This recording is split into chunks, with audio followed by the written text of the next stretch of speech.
Hold on a minute. Hold on a minute. Yeah, what's up, Trips? Ah, nah, they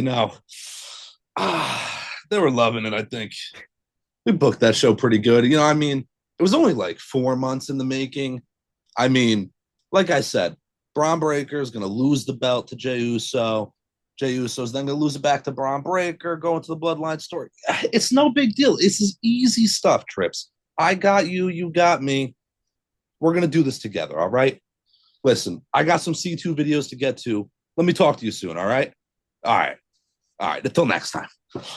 Sorry. I just had to talk to my boy Trips there, because we're in creative together. We normally slide a few DMs and share a few our group chat, C2 Triple H. But a call right after Raw. I mean, they just went off the air maybe 10 minutes ago. He was quick to get to your congratulations on such great storytelling by you. Great storytelling. Now listen, if you haven't been keeping up with C2 Wrestling, you're missing out because we're right in the show here. All right. A few months back. Now we're talking before the Intercontinental Championship #1 contenders tournament. Before that had even finished, I had predicted Jey Uso is going to win this tournament. He's going to win the belt from Bron Breakker. Bron Breakker was going to then win the belt a month and a half down the line back, making him a 2-time champion, a bigger heel than ever, puts Jey over the moon, gets him an Intercontinental title run, puts him back in the bloodline. This is C2 Wrestling. We're right in the show. What else can I say? And the best part about it, Snowden, is we can go back to basically one of our what's the word, like your when you go on a website and it's like your URL? no. Your mission statement. Our mission statement. Okay, all right. Like URL. Predictability, when done right, is still good. Still good. Yes, that was great. That was a fantastic, to start from the beginning, show, let alone Intercontinental title matchup. It's been great. That whole match was great. The feud was great. The build up, again, this is storytelling at its finest. It really is how I had predicted it. Bron Breakker, again, in over his head a little bit in that first Intercontinental title match against Jey Uso. Jey Uso wins the belt from him. Bron Breakker comes back stronger than ever, looks stronger than ever, is stronger than ever. It was great stuff, I thought. The bloodline interference, expected to get Jey back in the loop with the bloodline. I'm all for it. I thought it was very well done. Yeah, we'll break down a few things from Monday Night Raw. First off, love that it's 10:20 and we're able to do this and not 11:20. The show ending at 10. Cannot say enough good things about that change. The match itself, I just put up my live reaction. If you haven't seen it, go watch it. I'm obviously back. My 2 week of madness is finally over. Still some hecticness coming up for the both of us, but we make do. I'm not going to lie. I said it in the reaction, and so I know you haven't seen it yet. During the match, for when Solo pushed Jey out of the way and saved him from the spear, and then Jey ended up hitting hit the spear, hit the splash. I thought for a second Jey was going to retain, and the story would then be Jey is now stuck in the middle and is in a predicament. Solo's actually helping him compared to, Derrick Henry's breaking one right now. Yeah, that was a wild run. Yeah. Yeah. Oh, he didn't even score, of course. No, of course not. Yeah, of course not. Solo helps Jey. Didn't write that one. Yeah, thank God. Solo helps Jey, and Jey is now stuck in the middle of like, they helped me retain my title, but I don't want to be with them. Mm-hmm. For a good 2 minutes, I was like, oh, wow, that's the direction they're going. Yeah. I didn't think it'd be the direction. And then obviously it went the direction we expected. Yeah, I mean, that's a good alternative. I would not have been mad at that. Now, listen, when Jey hit that spear and got to the top rope, hit the splash, I think we all kind of thought for a minute there, man, that's 9:56. I only got 4 minutes. This might be it. Try not to watch the clock and think about it like that, but that was damn close. That was a great two-fall, for Bron Breakker. Again, makes him look stronger than ever. It was a solid matchup, man. Once he kicked out of that, I knew title's coming home with Bron Breakker. This is fantastic. It only sets up a lot of great stuff for Bron, Jey, everybody involved. The IC title, not that it's been locked down because it's kind of hot potatoed around, but it feels free right now. There's so much they can do with it between Bron Breakker and Bronson Reed, and Ilya's injured, but still, that Raw roster is just so deep that having that title out of that feud now is great. I could see like a Bron Breakker Sheamus feud. I could see that being next. But we even said when Gunther was dropping the title before C2 was even a thing that a couple little short title reigns is probably needed for the Intercontinental Championship after such a long title reign.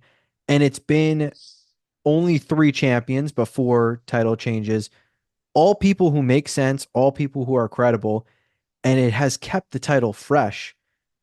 But actually, Raw itself, it's been main eventing many times or opening the show with the Intercontinental Championship match. This title is, yes, Gunther made it as valuable as can be. It has not lost any prestige since then. Like, it has been elevated so much in the last year. And I think it being back on Bron Breakker and the story that it took to get it to him, I love it. I'm all for it. I'm excited to see where Bron Breakker goes next. We know where Jey Uso goes next. Yes, and that is to Friday Night SmackDown. Bron Breakker getting wrapped up in the bloodline. This, again, is the eventual lead up. Been very repetitive in this bloodline versus bloodline, War Games, Survivor Series. It is evident at this point, in my opinion. I know that's not even necessarily announced. What else are you going to do with that show? But the old bloodline versus the new bloodline and Jey Uso, Jimmy, Jey, Roman. We'll see where they go for a 4th member, 5th member, if they get into any world like that. But Jay's going right back to SmackDown. Absolutely. So Raw itself, I don't know about you, but this felt like the best one of the 2-hour shows so far. Obviously, last week being taped didn't help it, but this show, it was bang, bang, bang from the jump. You didn't have time to go to the bathroom. You didn't have time to let me watch both football games. Something was going on. There really wasn't much filler. SmackDown being 2 hours, sometimes you still get a little bit of that filler. Yeah. This was, we've got stories to tell. We've got storylines going, and we've got a PLE Saturday. Let's get this all in, but nothing felt rushed and nothing felt like it didn't make sense. Yeah, it took them a few weeks to maybe get in that groove of the 2-hour Monday Night Raw, but they're there already. This is quicker than I had even expected for them to kind of fall in line with the show. You can tell it's a 2-hour show. Little things like instead of maybe a 10-minute or so Bronson Seth segment, we get them kind of scattered throughout other segments throughout the show to kind of, spread the wealth. You can put more into the show. It's very well done, I think. 2-hour show. It's funny because the 3-hour shows, even when they were great, I would be at the end of the 3-hour show and I'd be like, all right, it's over. Good. I can turn the TV off. 2-hour show like this, with how good this was, I want 2 more hours, let alone 1 more hour. So it's very intriguing to see how well the 2-hour shows have been. I think it might, if it continues to be as good as tonight was, it might lean them to more stick towards like 2-hour shows for Netflix and maybe bleed into that extra time when you really have to. 3 hours, regardless, is hard to write for. That's a lot of TV. It is a lot of TV. The 2-hour format, SmackDown plenty of times struggles with kind of showcasing every champion or every storyline. Not saying it's a bad thing, because each show, if you get the Andrade Mello Game 6 on one SmackDown, the next SmackDown you're getting something that was prominent as well, and then the following SmackDown you get the payoff of Andrade. It's not the same thing every single week, which you would often have with a 3-hour Raw. This Raw specifically, every single title was at least mentioned or involved or notable in getting their stories enhanced. Gunther, we know it's just buying time for him for his match on Saturday against Cody. You still have a little segment with him. You've had multiple times mentioning him and who his next challenger could be throughout the show. This top to bottom really was an enjoyable Raw. And although it got main evented by the Intercontinental title, the tag team division finally being a focus and the tag titles being a main focus was much needed. Much needed. Much needed. Yes, I agree. Now, I don't know if you flip these titles real quick to who, but you need to just get them involved. Having the kind of tournament matchups to get a number one contender works for me. New Day, War Raiders kind of seem like the go-to teams right now. Maybe Ray and Dragon Lee. I think that's a great team. Judgment Day, I'm okay with them holding on to the belts, but it's got to be on TV more. It's about time they're kind of getting there at least. Yeah, it's not that I don't want the Judgment Day to be champions. I love the Judgment Day. I love Finn and Mm-hmm. JD. I'm all for them being champions. I just want them to be having matches with those titles. Yeah. That them Yeah. being the champions isn't the issue. It's not like they're part timers. Well, all right, let me ask this. We're a few weeks past Bad Blood. We're a little while, matter of months past WrestleMania. We're a little bit past the turn, Priest, Dom, Rhea, Liv, all that. Has Judgment Day lost its lust? Yes. Is it towards the end of the Judgment Day? No, I do think they're going to hit a second stride. And yeah, I am intrigued on how this Carlito storyline is going to go because it does seem like they're setting up to give him the boot. They've obviously just added Raquel. I think they kind of, in a weird way, were victims of a lot going on that was such major stories and time getting cut to where what they were doing, I don't want to say felt less prominent, but like Finn versus Priest kind of lost a little bit of steam. I think that's coming back. I think that's going to pick up steam again. That story yeah. does not feel over at all to me. So I think we're kind of in similar to how the Bloodline stories go.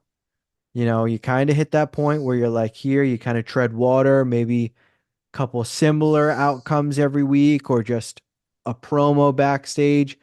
And then it heats up again. And then you reach this big point. That's kind of the thing with long-term stories. I think that's where they're at right now. It's just a little bit low, but like a slingshot, it's going to go back. I'm not worried about them. I'm not either. To your analogy, another analogy, people are about to buy back into the Judgment Day stock. It's going to rise.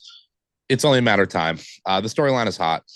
We're still, listen, like I could move on from Liv Rhea, but Rhea Dom is still there. Like there's still ways to rope it all back in. I'm looking forward to it. I'm not necessarily looking forward to them booting Carlito. I know he's just really like a henchman, a little bit of a mouthpiece for the Judgment Day. I know he doesn't really like need to be there, but it's been fine having Carlito. I don't know if there's much need to kick him out. If you do take him out of the Judgment Day, what do you do with Carlito? Yeah, that's my fear. I feel like if he gets the boot from the Judgment Day, he could just, I don't want to say become another guy. You send him down. I would love that. I would love him on Tuesdays. He would be fantastic. Put him on Tuesdays. Get him as a heel down there on Tuesdays. That would be great. I would love that. I'm all on board with that. I don't want him. If they were to split him from the Judgment Day, that's what I would want him to That's go the only down. thing I'd want. Yeah. Go feud with Trick Williams or something like Yes. that's something I could get behind. Anything else, it really doesn't do it for me because I don't want him to turn face. He just was face. Carlito he wasn't doing anything. Yeah, Carlito as a face doesn't really hit. Carlito, it's tough. Great gimmick, good wrestler. It's a shame he like honestly, I don't want to like say it's all the theme, but him not coming back with like that OG theme, it's not the same kind of spit in your face if you don't want to be cool type Carlito. How do you get that kind of edge back? I don't know if it's as necessary on the main roster to need Carlito right now. If you're going to keep him in Judgment Day, great. I think it works. If not, NXT. There's some guys down there he could definitely feud with. Hell, it doesn't even have to be the NXT champion, but the North American champion. Have him feud with Tony D for the North American title. I think that'd be fire. Have him feud with Javon Evans. Perfect. I'd love that. I think that'd be a great matchup. But yeah, I think you can make it work.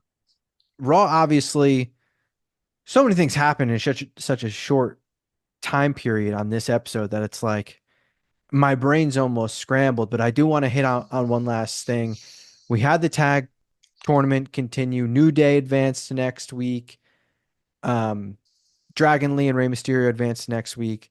But the big moment from the New Day match, obviously, They get the win with the help of R-Truth and a bit of distraction. R-Truth then starts to get jumped by the Final Testament. Xavier Woods stops Kofi. So there's no halting on the long-term story of Woods turning. We know that's coming after the 10-year anniversary or at the 10-year anniversary. They're not doing it on a random Raw right before a PLE. But what happened after the return of the Wyatt Six? It makes sense for them to go after the Final Testament. It is a faction versus faction. It makes sense for them to go after the Miz. Crowd loved it. Crowd missed Yeah. him. Yeah, I'm all for it. I think it's great. It's cool to get honestly Carrion and Authors of Pain and whatnot involved a little bit more too. So I'm all for it. I know Carrion gets a lot of maybe hate online, but he's fantastic, man. You go back to his days as Killer Cross, let alone his NXT days. He's great. Them kind of bringing back that edge to him could be something. You know, who knows? I'm there for it. Wyatt Six has not been around for a little bit, kind of been hinting at, coming after some people. I think it works faction versus faction. I think Wyatt Six is right where they need to be, and that's kind of at like the mid card level right now. I don't think they are the faction that should have debuted and been like right into the championship mix. I understand this tie with Bray Wyatt and all that stuff, but it's a new faction. These are new characters in a way that's not Dexter Loomis. It's not Joe Gacy and whatnot. It's a different level of these superstars. So having them kind of start from the beginning, take out some factions, take out some people, move their way up, I think works. I do got to say, now I believe I've said this before on air, the Uncle Howdy mask with that hair, man, they got to change the hair. I don't like the look. It loses me a little bit seeing him in the ring. And I don't know what you got to do. I don't know if it's like Kane, you should wet the hair or cut it or whatever, but they could fix it up a little bit. It needs. I think it needs to be wet. Yeah. It almost looks too much like a costume with it not being wet. As weird as that sounds. It looks like, he kind of bought. Not saying the hair. In my opinion, I think I like the color. I like the hair itself, on him, but it has to have something to where when he's wrestling, it doesn't look like he's a Trolls doll. Yeah, well, yeah, exactly. It looks so evidently fake. Kane's hair looked real. Maybe it was the kid in me, but man, they were fooling when they took that mask off Kane. The first time they fooled me real good. I'll tell you that. So maybe it's something like that. Maybe the hair is not realistic enough for me. I don't know. But regardless, Wyatt Six is back. I'm glad to have them back. This might sound crazy. I'm more intrigued in Rowan, Loomis, and Gacy and Nikki Cross than I am Uncle Howdy. I think it's great to just have them on TV. I like the whole package. I also think, as we've expected, at some point they will face the Judgment Day. And I do think that is probably the team that takes the titles off of the Judgment Day. And it felt like we were getting it sooner rather than later. And it didn't really it felt kind of too quick. Yeah. This is a better story to lead them towards that. Let the Judgment Day finish up their story with Damian and with Rhea. Then the Wyatt Six can go after them because storyline wise, they turned on their own family. Everything makes too much sense for them to never feud. I think that is the main feud. And you mentioned before, does the Judgment Day kind of feel like it's lost that kind of allure? I think that's the storyline. That's the money storyline that gets people back invested and Judgment Day back into that prominent role that they were in when they had Damian and when they had Rhea. Yeah, I agree. I think they both need something, Wyatt Six and the Judgment Day. And I think getting through these kind of feuds they're on right now and then getting to feud against each other will be something for both of them. We're both side-eyeing the Ravens game for anyone that's wondering. Yeah. Big turnover, breaking news. But yeah, it's great stuff. I'm glad to see the Wyatt Six back. They're not going to be in Saudi, I don't think. You know what I mean? But they'll be around for maybe Survivor Series, something in that realm. We're shaping up again to get some solid stuff after this Saudi show with a lot of, potential matchups. So they're even hinting at a Dom Gunther world title match. That's great. I think even if that doesn't happen, I just like the idea of it. Dom next week going up against a former world champion. I don't know who that's going to be. I didn't even really quite think that far. Sheamus is the first name to come to my mind, maybe because you Probably Damien. mentioned him earlier. Damien, duh, makes so much more sense. Wow, I'm really smart. Remember when I wrote that whole segment before? But anyways, it was a great Raw. I'm glad that they kind of figured out the 2-hour show. I was a little nervous going into this show that it would be like real filler again, and we were going to get that like 3-4 week span of just let's get through it. But this was a good show, even despite the pay-per-view, the PLE being again kind of filler. Yeah, it is. It was, I should say, a go home show that had a lot of good stuff, and there is some great stuff coming this week for WWE NXT tomorrow. Friday Night SmackDown should be big, obviously. The Gunther Cody face off. And then obviously on Saturday, the PLE Crown Jewel. That means you got to be here. You got to be locked in on C2 Wrestling. We will have videos on these shows. We will have live reactions. We will have post-show reactions and recaps. All of it. And Thursday's podcast, preview and predictions of Crown Jewel and a little bit more fun. So much is going on. We've passed one very busy point that we were worried about. We have another very busy point coming up, but this is where we can start to have a little bit more fun and start experimenting and getting into things that we want to do on C2. And you got to be here, and you also have to be on all of our socials. TikTok, X, Twitter, Instagram. Follow us on all the socials. We're tweeting out as much as we can, just as much as we're posting videos. We're having a lot of fun. We're glad everybody is sticking around. We're only building up this fan base that is C2 Wrestling. And again, we're having a blast doing it. Snowden. CTD, get in the comments. Let us know what you guys thought. We want to talk to you guys. Get in the comments. Yeah, absolutely. Let us know what you guys thought. We're trying to comment back to everything we see. We said that at the same time. Trying to comment back to everything we see. We love talking with you guys just as much as we like talking to each other. It's pro wrestling. This is what we love. It's what we do. It's C2 Wrestling. Yeah, and we love it. We also love football and have to get to watching all of our bets lose. So for Snowden, I'm CTD. Catch you guys next time.